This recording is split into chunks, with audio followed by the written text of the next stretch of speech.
V is still alive past the events of 2077 and could return in future sequels. While this may sound like copium or a baseless claim, I've spent hundreds of hours in 2077 and digging around through the source material to feel confident in this claim and thereby video. So today, I'm going to cover every single ending in the base game and the unique tower ending that Phantom Liberty gave us, all to prove to you that V can indeed return, but that's not all. After giving you all the information I can, I want to give my case for whether V should or shouldn't return in the future. Before I even get into it, I know someone's going to bring this up. No, I will not be analyzing that ending. Unless V somehow was more surgically accurate than Arasaka or Militech with that bullet, they're gone.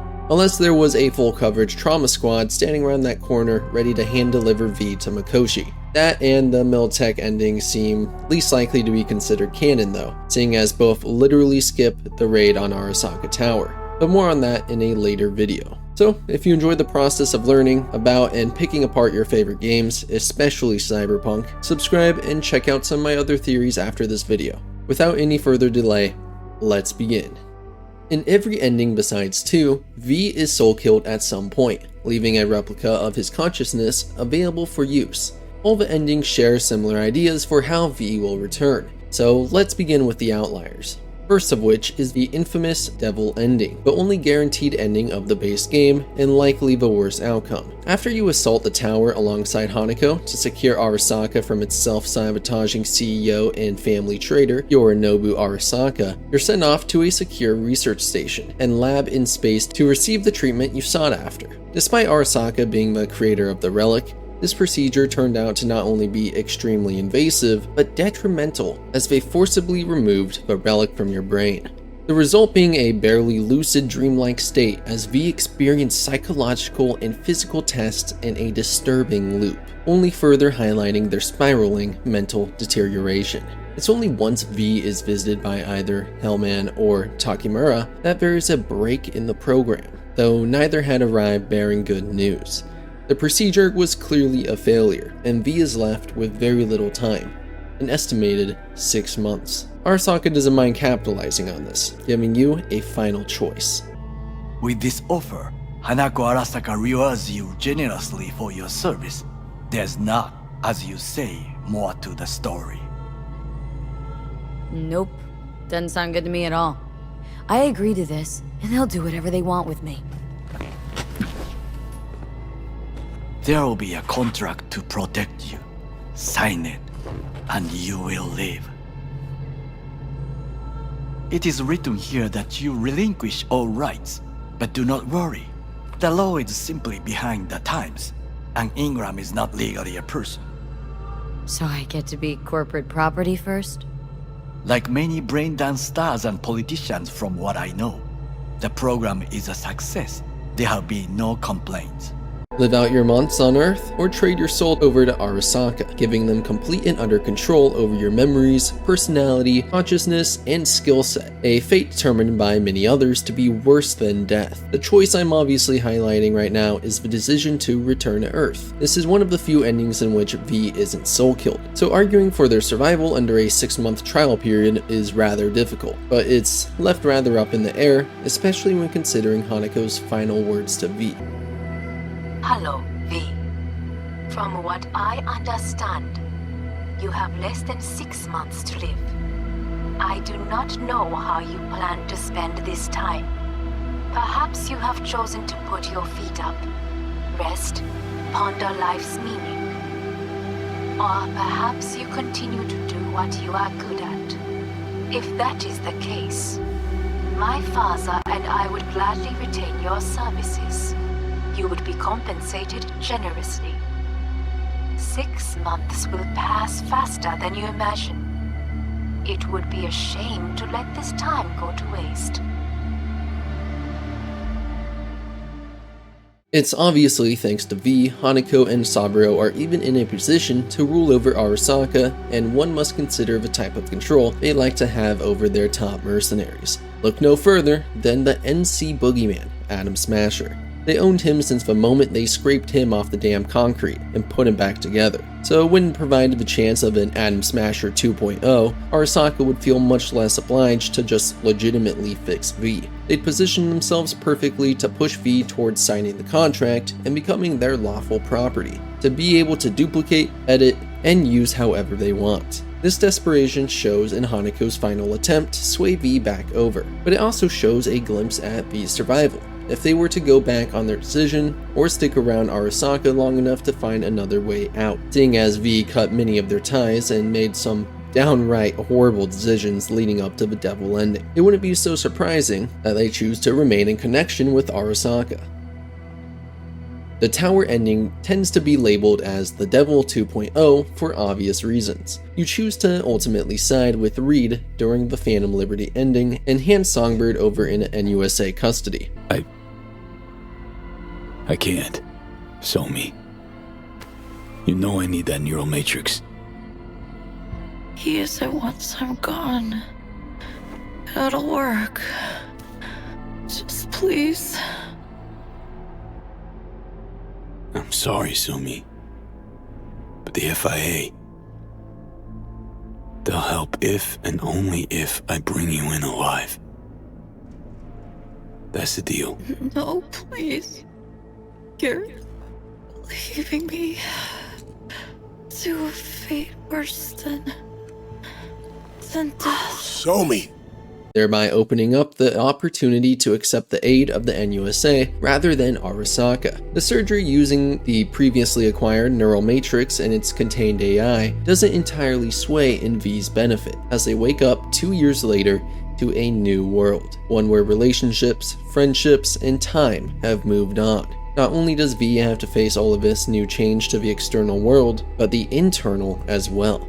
Upon awakening, Reed claims that V's neurons can no longer handle combat implants, essentially putting them back to square one of their new life. Despite the crunch that will surely redefine V's life, it doesn't change the fact that they were a legend. This ending is also very obviously self-explanatory for this video. V goes on living, and there's really not much else to it, unless of course you're like me, and theorize that not only is the disabling of their combat implants a farce, but so is the proclaimed coma that Reed is so hesitant to speak on.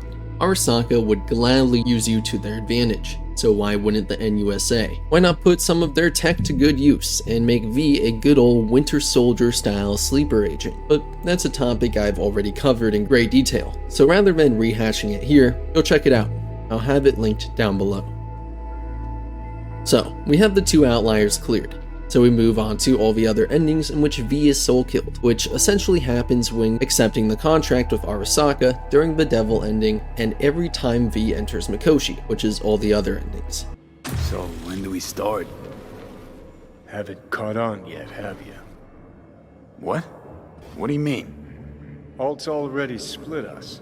Once you jacked into Mikoshi, she lit you up with Soul Killer. Your output don't fuck around. I am not his girlfriend. And before we begin this segment, I've gotten one comment a few times too many. Well, V doesn't actually survive because it's just an AI coded to replicate V. Therefore, V is actually dead and it's just a duplicate of them. So your video is stupid because V doesn't survive. Well, yes, but no. Not only would we be getting into a long-winded philosophical debate that really has no objective answer, but we also have to recognize that V, in practically any definition, has already been dead since the heist. The moment V was shot in the head, the relic began its overriding. So no matter how you look at it, the original V is dead at the start of the game and will never be back. And for the sake of this video, we are obviously talking about the V that came out on the other end survival. Or else I would be a philosophy channel debating if a perfect AI replica is technically alive. Well, maybe that is a topic for a future video. Also, don't bring up the Silverhand engram because in all likelihood, the one in V's head isn't even the original, so it's not necessarily the same debate at that point. So with some technicalities cleared, let's talk about why V being soul killed is so essential to their survival. Well, it's actually quite simple. The ability to transfer said engram into a new body. So whether V goes back into their body with the 6-month trial period or remains in the net, they could come back. We actually have the Tabletop RPGs by Mike Pondsmith to thank for this information, as do we for the entire series, obviously. but one specific book allows me to do all this cool speculation and lore dumps on you guys. The Cyberpunk Land of the Free Adventure book gives us a look into the exact details of the first clone, a construct personality placed into a perfectly cloned human body named Adriana. She was considered the first self-aware, fully functional human clone, though obviously a construct personality is just that.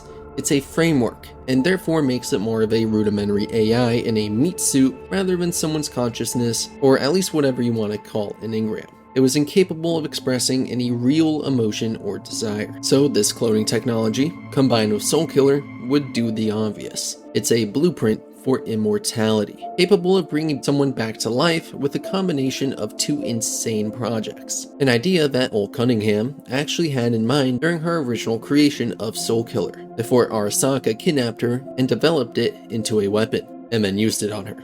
But it would be ridiculous to assume that Arasaka would have never caught onto that, right?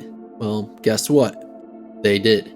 So just what happened, and why isn't there a young Saburo running around instead of sitting in back-to-tanks for decades and then hopping into his son's body? Well, in the 2020s, Arasaka was actually successful in stealing the designs for cloning from the mind of Adriana herself during an escape from Biotechnica. Arasaka put these designs to work, using tissue samples such as Alt Cunningham's and Yorinobu Arasaka's in their Night City HQ in 2023 after building a cloning facility linked directly to Mikoshi. But unfortunately for Arasaka, and thankfully for legitimately the entire world, the data crash was going on during this time, meaning all their valuable data was centralized to the Night City HQ until they got the chance to transfer it physically to avoid any loss of data. So when Morgan Blackhand, alongside Militech and tens of Night City legends, attacked and nuked the tower, Arasaka lost that cloning tech for the foreseeable future. But just because Arasaka lost it doesn't mean it's gone forever. Thanks to Cyberpunk Red's Black Dog storyline and a little bit of speculation based on previous source material, it's easy to conclude that it is still around in some form, thanks to the character named Angel, who is heavily implied to be a clone of Alt Cunningham. There's a lot of intricacies to that story though, so I'll let the video up on screen answer all your questions about that. Yeah, sorry, I'm sending you to another video, but it's just too much detail to shove into this video.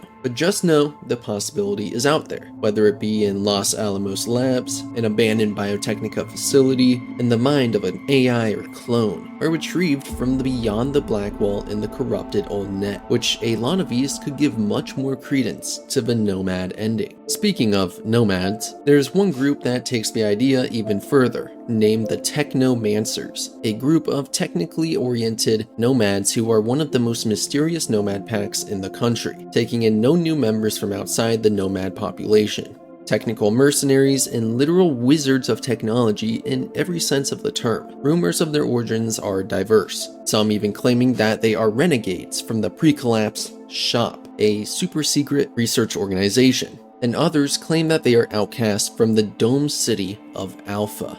Right, so Saburo is definitely dead. Like, trust me on this. Such conviction! You witnessed his death with your own eyes? Well, it just so happens no. I did not. You see? You see? But how could mere mortals become these death-defying abominations, you ask?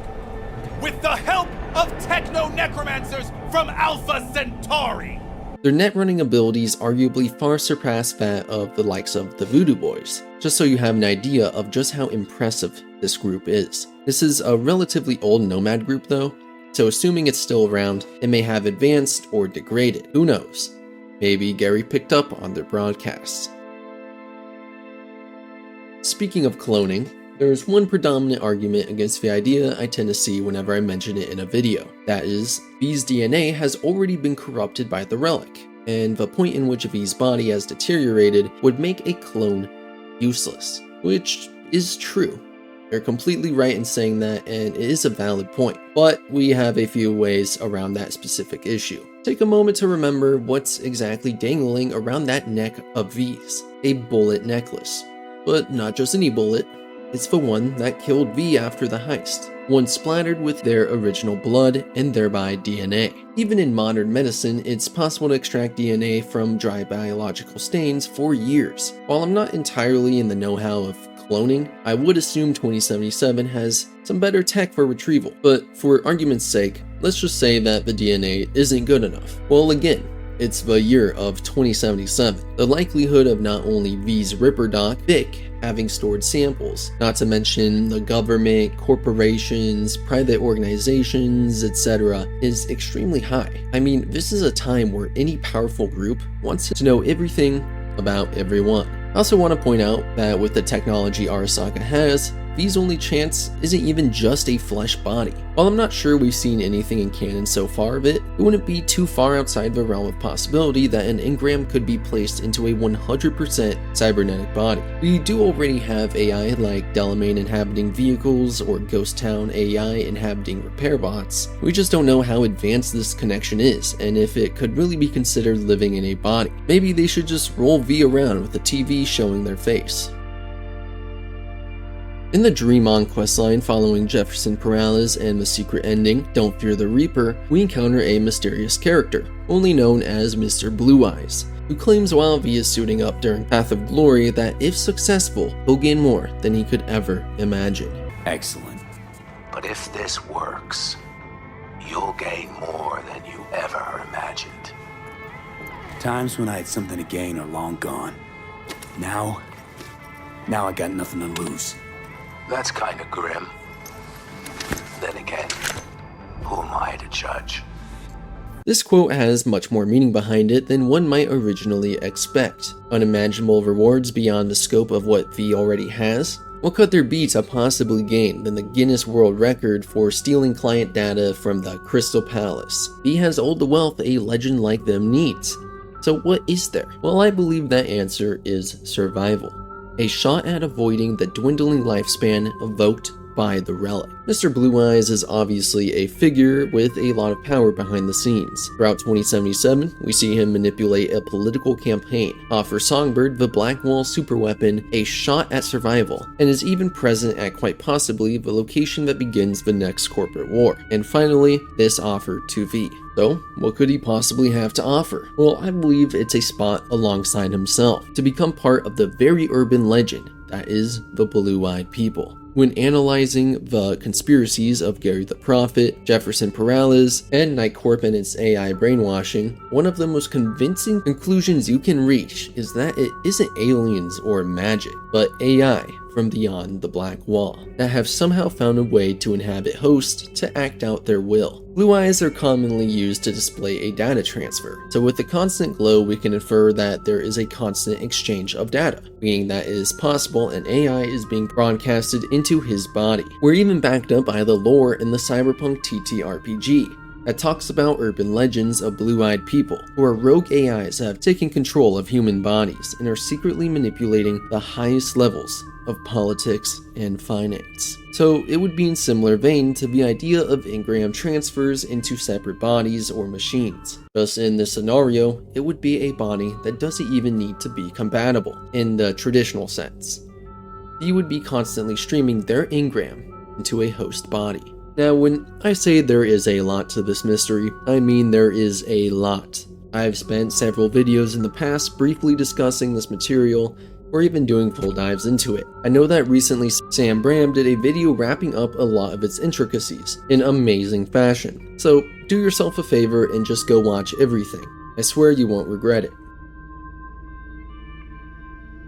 So Chooms, we've covered everything we can about V's possible survival, whether it be through cloning, cybernetics, becoming an average Joe, streaming, or a surgical bullet. V has the likelihood to continue their legend, or at least be alive out there in the world or net. I didn't really go into detail on when Silverhand takes over V's body, but that's just because it's somewhat self-explanatory and still connected to the rest. V just survives disembodied and could eventually get the chance at a shiny new flesh suit. So here are the next two big questions. Should they return, and how should they be present in upcoming stories? Well, first and foremost, should V return as a main character? Well, let's take a step back and look at Cyberpunk as the tabletop RPG series it is, especially considering its more hardcore approach to gameplay. With a low time to kill and the wrong step meaning you're rerolling a new character seconds after an encounter. You are meant to begin new characters, start anew, let go of the past, and ultimately have a unique role-playing experience each and every time. The point I'm trying to make here is that as a starting point, it was reasonable for 2077 to lay the groundwork with a more linear story and protagonist. Sure, you could customize V and swap some skill sets, but they were still a V at the end of the day. I believe that Cyberpunk going forward has the opportunity to revolutionize what an RPG truly means, at least in the video game aspect, allowing you to create a character much more akin to something you'd roll in the tabletops. That's kind of the goal, but maybe it's aiming too high, seeing as it's much easier to just do whatever you want on a blank canvas. But I would at least like to see a new character framework each game instead of just rehashing V. So yeah, personally I think V shouldn't return as a main character. But what impact should they have on the story then? Should they be a side character, NPC, spoken of in legend, or just completely excluded? Well, complete exclusion would be a bit harsh. Not to mention it would stick out like a sore thumb for their story to just never be mentioned again. I mean, imagine if you played 2077 and Morgan Blackhand was only mentioned like 2 times. Oh shit. Okay, maybe it would work, but let's just not do that. And in all fairness, Blackhand isn't going to be moving like he once did by the time 2077 rolls around, and hadn't been in the public eye since 2023. So it makes sense that while rumors about him spread post-AHQ disaster, they wouldn't be nearly as common outside of avid fans of legends like Jackie Wells in 2077, which is where I arrive at my point. I believe that V shouldn't be handled as a side character, villain, or even an NPC. As cool as it would be to see them become Atom Smasher 2.0, V really should be left up to legend, in a similar vein to Morgan Blackhand. But don't just leave their story at 2077. Extend it. V can survive every ending after all. So why not mix in some rumors, large and small, even some cemented details. Have them be an inspiration for upcoming characters or fuel for their hatred of the world. After all, V is practically the Morgan Blackhand of 2077, so it just makes sense that they would share that parallel. Lining up V's story past 2077 would be extremely difficult without selecting a specific ending to be canon or using saved data. So in all honesty, I think it's best left this way. Though it would be badass to upload save data even if it was just for some random dialogue choices or TV clips. Beyond this, I think one of the best ways to communicate V's story post 2077 would be through someone who knew them, such as Misty or Victor. I really don't envy the position of Mike Pondsmith or CD Projekt Red. Balancing the storytelling of any future titles will be difficult when the most central corporation in the world is either thriving with a revived CEO or crippled, depending on the ending. And that, chooms, was how V can survive every ending in 2077, and my thoughts on their possible return in the future. I hope you all enjoyed and learned something new about Cyberpunk 2077 and maybe even spark some interest in other topics. Let me know all your thoughts and feedback down below. Do you think V will survive? What ending is truly canon, and should V return? Well, my answer to the true ending is King of Wands and the Sun, due to the presence of Mr. Blue Eyes. But that's a topic for another day. This video technically started production like 3 to 4 months ago, but didn't get around to completing it until now. I actually delayed it when I saw a Sam Bram video closely aligned to the script I outlined for this video, which also happened for my Arasaka lore video since Wisefish posted the day before I completed that script. But both are beautiful channels, so please go check them out. This video obviously combines some of my past popular theories, but I think it's a nice way to finally cover all the different endings and my theories on them, excluding my opinion of the true canon, of course, which is just way too long-winded of a topic to toss in here. Thanks to all the channel members up on screen for all the support, as well as every single viewer that continues to tune in. I don't always get the chance to reply to everyone, but believe me when I say that I read everything you guys have to say, and appreciate every single bit of criticism and support alike. My goal is once summer arrives, I'll be able to actively post, since I won't be juggling schoolwork along with all of life's chores. So hopefully you'll be seeing a lot more of Cyberpunk and I very soon, especially once the Edgerunner's mission kit arrives. So, make sure to have a great week, chooms, and I will see you later.